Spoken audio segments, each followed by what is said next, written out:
Mandar sir के नेतृत्व में मैंने ये चीज़ का फैसला लिया। मेरे गुरुजी भी है, मेरे बड़े भाई है। IPRS में सर का एक बहुत बड़ा ओहदा है, जहाँ पे ये कंटेंट से लेकर आर्टिस्ट मैनेजमेंट, कॉपीराइट से लेकर सारी नीच चीज़ों को मैनेज कर रहे हैं। मेरे साथ है ज़ीशान खान साहब, बहुत ही उम्दा कलाकार है। He is one of the famous singers, very famous composer. Then I have Tanveer Gazi sahab, जिन्होंने पिंक, अक्टूबर, हेट स्टोरी 2 में अपने कमाल के लिरिक्स लिख के पब्लिक को हिला दिया एकदम। एंड देन वी हैव सत्तर जहाज साहब, इनके बारे में जितनी तारीफ़ की जाए उतनी कम है। कमाल के लेखक है, स्टोरी टेलर है, स्टोरी राइटर है। और इनके अलावा हमारे साथ बाकी कलाकार भी मौजूद है। लवली शाह है यहाँ पे जो स्टोरी टेलिंग करने के लिए आई है। तेजस्विनी मैम है जो भी पोइट्री करने के लिए आई है। And then we had Ishaan on, तो ये सब परफॉर्म करके भी चले गए। तो basically we have writers, we have storytellers, we have singers. तो शो टाइम का नाम ही अपने आप में ये कि this is a place for an artist, कि आप यहाँ आए, परफॉर्म करें, यहाँ से कुछ सीख के भी जाए, कुछ सिखा के भी जाए।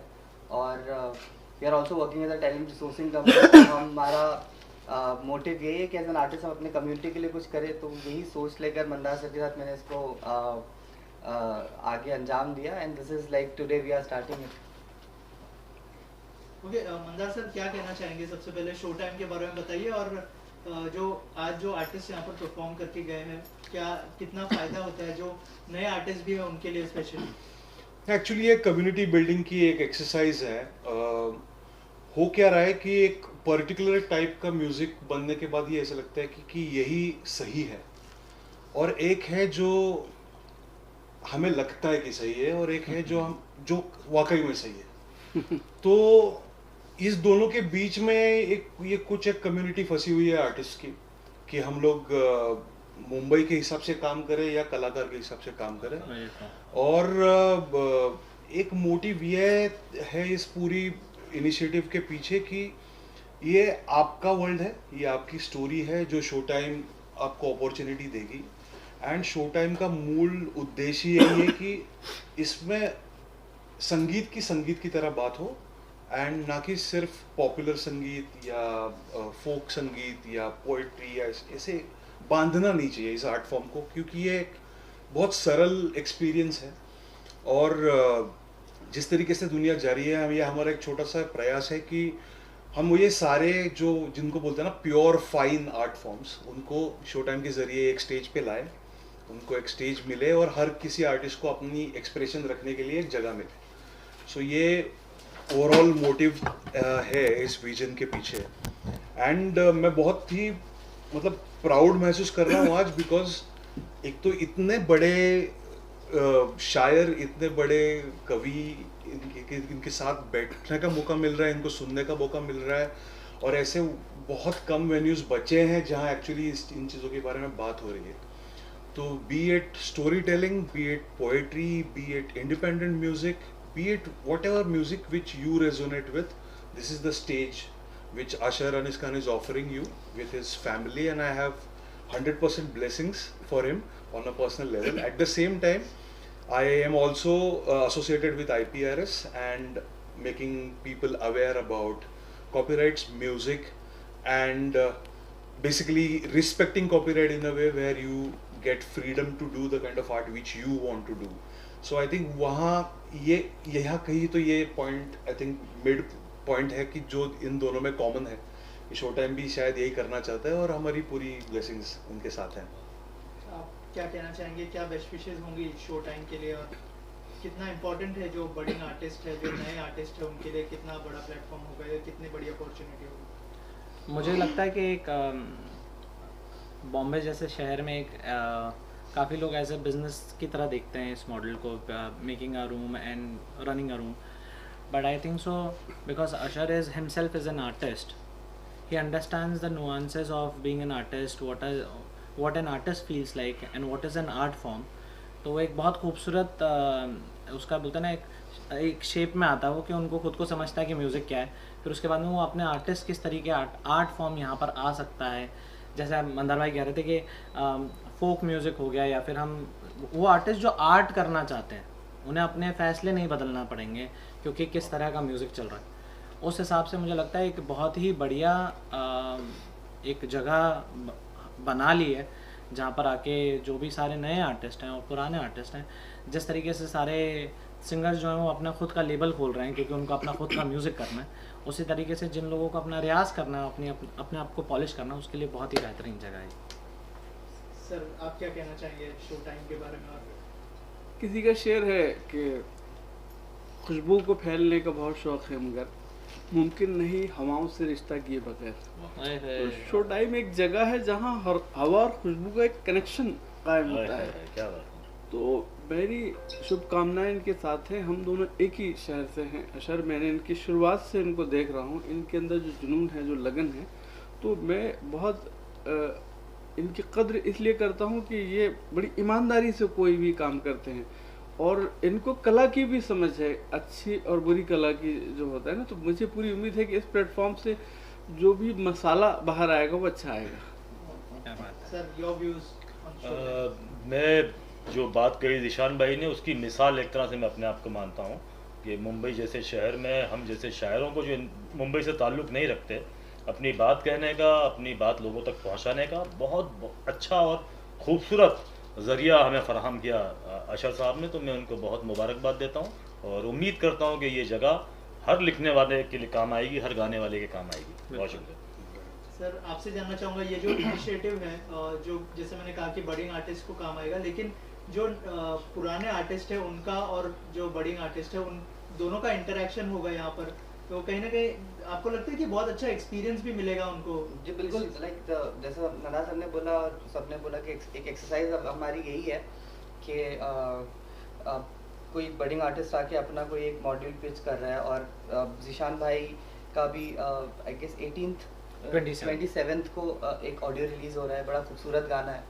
तो ऐसे मोमेंट पे हम लोग क्या करते हैं ना कि हम लोग लिसनिंग सेशंस इंट्रोड्यूस कर रहे हैं, हम लोग jamming sessions, weekly jamming sessions include कर रहे हैं जहाँ पे ज़ीशान भाई जैसे अजीम शख्सियत आके, मंदार सर जैसे आके, क्योंकि मंदार सर परफॉर्मर भी है, सर राइटर भी है, तो they all can come together on a same stage. कोई डिफरेंशिएशन नहीं छोटे बड़े का कि भाई तेरी 50 रुपये की टिकट है तू वहाँ जाके बैठ, या एवरीबडी इज सेम.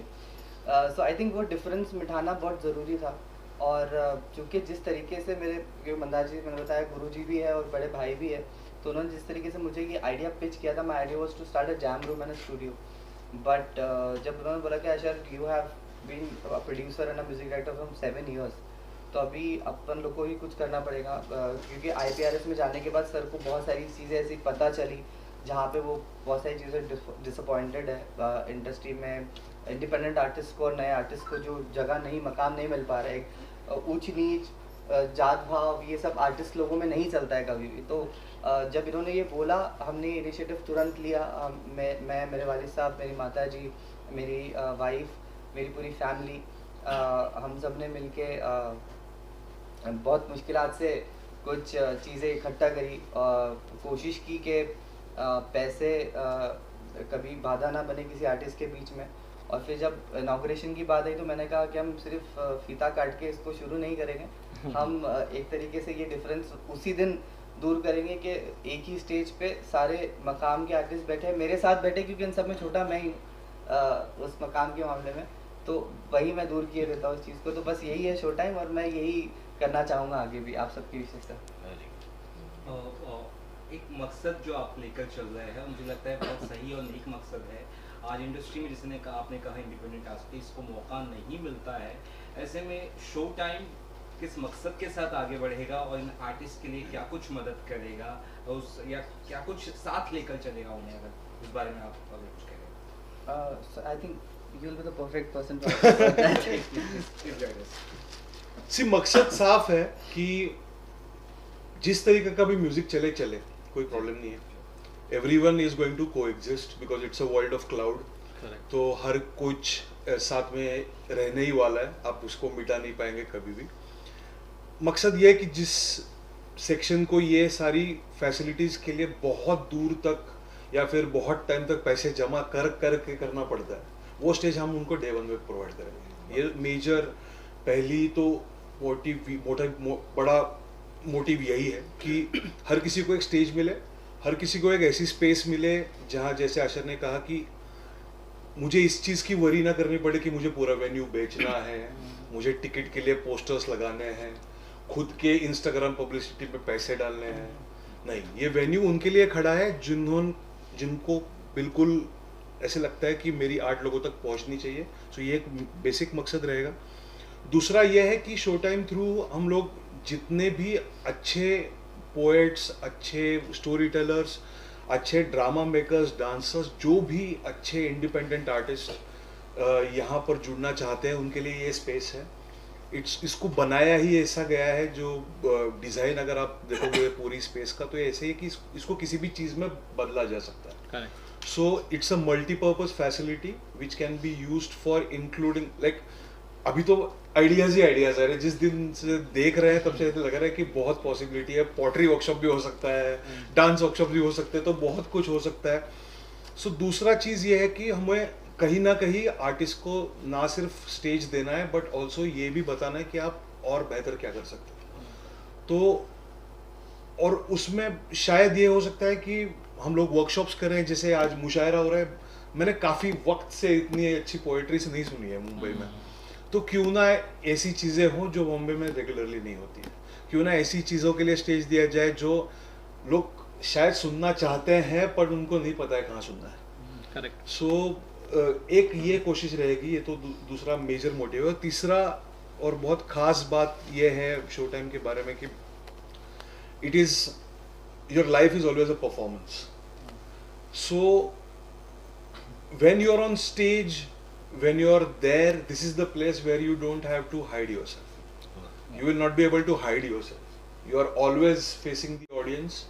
आप हमेशा अपफ्रंट रहेंगे. आपके सामने लोग हैं जिनको छोटी सी छोटी चीज़ जो लग रही है उनके साथ तुरंत फीडबैक मिलेगा, उनको देख के या फिर उनके साथ बात करके, इंटरेक्ट करके, वॉटेवर. सो ये वर्चुअल दुनिया नहीं है जहाँ पे कुछ लाइक्स चल रहे हैं, कुछ सब्सक्रिप्शन चल रहा है. ये एक रियल दुनिया है. यहाँ पे भले 30 लोग हैं बट आपको पता है कि वो आपको सुनने के लिए आए हैं. करेक्ट. सो ये मेजर गोल रहेगा. तो ये मेजर 3 चीजें शो टाइम के बारे में है. आप देख रहे हो कितनी पिच परफेक्ट है. तो मैंने बताया ना कि I was about to start a jamming room और ये सब, तो मुझे सर ने बोला कहाँ टाइम खराब कर रहा है sir. You know you have that capability of bringing an artist. Because हम सब मैं रहा ही ऐसे लोगों के बीच में हमेशा जहाँ पे मुझे सबसे जुड़ के रहने की आदत है. सब लोगों ने इन लोगों ने मुझे यही सिखाया है कि जिस कम्युनिटी में आप हो वहाँ पे कोई छोटा बड़ा ये सब नहीं देखा जाता. अभी आप blessed to be a part of. Zeeshan भाई ने बोला था थोड़ी देर पहले हमारे सेशन में कि हम आर्टिस्ट लोग बहुत अबनॉर्मल होता है. हमारे अंदर वो चीज़ कभी नॉर्मल सी होती ही नहीं है और वो कला भगवान चूज करके ही देता है. तो आई थिंक सारे पागल लोग एक साथ मिल रहे हैं तो उनको जोड़ने के लिए एक, और अब जैसे सर ने बताया ना कि देयर इज नथिंग लाइक कुछ फैंसी है. There is a certain room for it. एक पॉजिटिविटी है, स्टेज है, नियत है जी बेसिकली. और सारा ग्रे है. तो ग्रे में काफी कुछ पॉजिटिव है. ग्रे में हाँ, ब्लैक है ना व्हाइट है, ब्लैक सब है ना ग्रे व्हाइट. जिशान भाई आपसे सवाल ये रहेगा कि जी. ऑफ कोर्स आपके भाई वर्ल्ड फेमस है, आप भी काफ़ी कुछ आपकी प्रतिभा दिखाते नजर आए हैं, लेकिन एक क्या आपको एक प्रेशर रहता है कि बड़े भाई के हिसाब से लोग मुझे जाने, ना कि मतलब उनके हिसाब ना जाने, मेरे हिसाब से मुझे जाने? क्या ये अलग से एक प्रेशर रहता है as you are talented also, like जी. उस बारे में अगर कुछ अगर तो यार मुझे तो बहुत खुशी होती है लोग मुझे मेरे भाई के नाम से जाने. तो मुझे इस बात की बिल्कुल शर्म नहीं है और ना मुझे इस बात की कोई गिला है या फिर शिकायत है मुझे इस बात की कि लोग मुझे मेरे भाई के नाम से. बहुत प्राउड हूँ मैं इस बात को लेके कि वो मुझे मेरे भाई के नाम से जानते हैं. उसके अलावा 2 अलग आर्ट फॉर्म से आते हैं हम लोग. वो स्टैंड अप कॉमेडियन हैं, वो एक एक्टर हैं, वो एक शायर हैं, और मेरा जो पूरा आर्ट फॉर्म है वो म्यूज़िक की तरफ है, तो कंपैरिजन ही नहीं है, कुछ वैसा है नहीं। तो वो मैं अपनी सफ़र पे हूँ, वो अपने सफ़र पे हैं, हम भी वहाँ तक पहुँच जाएंगे इंशाल्लाह कभी ना कभी। क्या कुछ कहना चाहेंगे? एक बहुत नेक सोच के साथ, एक बड़ी मुहिम के साथ आगे बढ़ रहे हैं, युवाओं को ज़्यादा आई थिंक इससे मदद मिलेगी, क्या उनकी सोच के बारे में? जी मुझे लगता है ना, एज एन आर्टिस्ट आप बहुत बार स्टेज पे चढ़ते हो और आपको समझ में आने लग जाते हैं लोग, कि आप जैसे देखते हो उनको आपको समझ में आते हैं कि इंसान किस नीयत के साथ में आपसे बात कर रहा है, क्या कर रहा है। तो मुझे लगता है जो इस जगह की सबसे खूबसूरत बात है कि एक तो अशर बहुत मेहनती हैं, दूसरी चीज़ बहुत अच्छी नीयत के साथ कर रहे हैं, बहुत ईमानदारी से कर रहे हैं ये काम। और उसके अलावा हर आर्टिस्ट को before they go ahead and release there final product बहुत रियाज, बहुत एक जगह चाहिए होती है जहाँ पर वो अपने आर्ट को क्राफ्ट कर पाएँ, स्पेशली इन स्टैंड अप और पोइट्री और शायरी। आप इस तरीके से बात करेंगे वहाँ पर बहुत वक्त लगता है उसको रवा करने के लिए, तब जाके वो बाहर आता है। तो मुझे लगता है उससे बेहतर जगह नहीं हो सकता, और मेहनती लोग हैं यार। और मैं मतलब मेरे बड़े भाइयों के बीच में बैठा हूँ, मुझे तो लगता है जिस जगह पर ऐसे लोग बैठे हैं उस जगह का बेहतर ही होना है हमेशा। सर आपसे जानना ये चाहेंगे कि आजकल जो युवा है जो फेमस हो गए हैं बट उनका टैलेंट नहीं, जो टैलेंट है वो फेमस होने के लिए उन्हें वक्त लगता है, तो उस बारे में क्या कुछ कहना चाहेंगे? क्या ये सब ये शो टाइप उसी मकसद के तहत शो टाइम का आगाज़ हुआ है। और क्या होता है, कोई कला होती है, जैसे एक ऑयल है, बहुत प्योर ऑयल कोई बना रहा है अपने, लेकिन वो अगर वो बाज़ार में बेचने बैठे तो नहीं बिकेगा, लेकिन अगर उसको पैराशूट का एक नाम दे दिया जाए तो बहुत इजीली बिक जाएगा। तो ये वही पैराशूट एक ब्रांड बनाएंगे, एक आम चीज़ को खास चीज़ बनाएंगे इंशाल्लाह शो टाइम के लिए। आखिर में सर आपने भी जस्ट उम्दा कुछ लाइंस कही थी, भाईजान के लिए क्या कुछ कहना चाहेंगे और किस तरह से आगे सपोर्ट में इनके रहेंगे आप? मैं तो हमेशा उनके सपोर्ट में, हमेशा उनके लिए खड़े हैं। तो मैं उनके लिए यही कहूँगा कि तेरे खादिम हैं तेरी शान में खड़े हुए हैं, तेरे खादिम हैं तेरी शान में खड़े हुए हैं, हम यहाँ तेरे ही सम्मान में खड़े हुए हैं। तो हमेशा इनके साथ हैं। और एक एम.एफ. हुसैन साहब की एक पेंटिंग थी, वो 1 करोड़ रुपए में बिकी थी। तो उनसे किसी ने पूछा कि साहब ये आपकी जो 1 करोड़ में पेंटिंग बिकी आपने कितने वक्त में बनाई? तो उन्होंने कहा ये मैंने 10 मिनट में बनाई थी, लेकिन इसको सोचने में 40 साल लगे। तो अशर ने जो काम किया है वो हो सकता है 1-2-4 महीने में शुरू हो गया, लेकिन इसको सोचने में एक लंबा वक्त लगा है। तो मुझे लगता है कि इसके रिजल्ट जो है वो भी बहुत लंबे वक्त तक देखे जाएंगे। तो मेरी बहुत शुभकामनाएं उनको। फैमिली सपोर्ट किस तरह से रहा? आपकी वाइफ काफ़ी आपके साथ यहाँ पे सपोर्ट में है और फैमिली भी आपको सपोर्ट में रहेगी, किस तरह से उनका सपोर्ट आपके साथ रहा है, अगर उस बारे में कुछ कहें? सर मैं मतलब आई एम हियर सिंस 2012 और सपोर्ट है। मैं क्या बोलूँ अभी, मतलब मेरे अलावा मेरी फैमिली के बारे में मंदार सर, सतलज भाईजान, तनवीर मामू, जिशान भाई, सब लोग तो सब, तारिक भाईजान का मैं नाम लेना भूल जा रहा हूँ, मुझे बड़ा मारेंगे वो, बड़े कतराते मीडिया के सामने आने से। तो फैमिली है तो हम लोग हैं सर। अदरवाइज जैसा मैंने बोला, हम आर्टिस्ट है, नौसिखी है, कुछ भी करते हैं, कुछ भी सोचते हैं, कुछ भी ड्रीम करते हैं। मैं यहाँ पर ऐड करना चाहूँगा, मुझे ऐसा लगता है कि ये सभी के साथ में कि हमें सबको कोई चाहिए जो भरोसा दिखा दे हम पे, है ना, कि वो कहते कि यार तू कर लेगा, तू कर ले, राइट। तो I think so that's the part Ashar family has played, that कि उन्होंने बोला हाँ तेरे में है, तू कर ले भाई। तो I think that gives lot of motivation and courage to go ahead and do something. एक चीज़ जो सतलज भाई ने बोले बहुत सही बोली कि एक चीज़ है कि जो पेंटिंग तो 10 मिनट में बनी है बट 40 साल सोचने में लग गए। ये इस कंट्री में एक्चुअली हुआ है। यूएस में बस्किंग कल्चर काफ़ी टाइम से है, करेक्ट, और हम लोग अभी भी फिगर आउट ही कर रहे हैं कि बस्किंग किया कैसे जाए। तो आई थिंक शो टाइम ये एक शुरुआत है, इससे और वेन्यूज एग्जाम्पल्स ले कि बस्किंग पॉसिबल है, एक बहुत ही प्रॉपर वे में पॉसिबल है, एंड ये कल्चर आना चाहिए। और आर्ट फॉर्म्स में प्रमोशन के लिए नए नए आर्टिस्ट को एक बेसिक स्टेज, जो बोलते हैं ना कि आज मुझे लगता है कि मैं रेडी हूँ और बस 10 लोग मिल जाए तो मैं कुछ कर लूँ, वो जो एक जुनून है इस जनरेशन में, जो ये थोड़ी सी अगर उसको हवा मिल जाए, जो सिर्फ वो एक छोटी सी 2x2 के स्क्रीन में लिमिटेड ना हो, यहाँ ये वो शुरुआत। एंड मुझे लगता है कि यहाँ से ये काफ़ी बड़ा लीप हो सकता है इंडियन बस्किंग सीन के लिए। Correct. Thank you Thank you so much. Thank you.